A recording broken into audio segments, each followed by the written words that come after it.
আসসালামু আলাইকুম, hello everyone. আজকে অ্যাগ্রো মোটর একটা সমস্যা হয়েছে, ঘোরে না। ক্যাপাসিটরও ঠিক আছে। এখন খুলে দেখব কি সমস্যা। আপনারা এইভাবে বাড়ি দিয়ে খুলবেন। দেখেন কি সহজে খুলে যাচ্ছে। দেখেন কয়েল, দেখেন একবারে ঝকঝকা আছে, কয়েলের কোনো সমস্যা নেই। এখন পেছন সাইডটা একটু খুলে দেখব কি অবস্থায় আছে। দেখেন কোনো প্রকার কোনো সমস্যা নেই। ভিডিওটা লং হবে দেখি, তার জন্য একটু কেটে ফেলতেছি।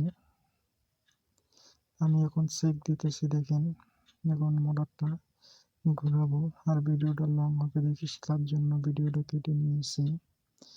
ঠিক দেখাচ্ছে। এখন মোটরটা ঘুরে দেখবো কিরকম ঘুরে। এই দেখেন আমার মোটর কিভাবে ঘুরতেছে। আশা করি আপনারা পাশে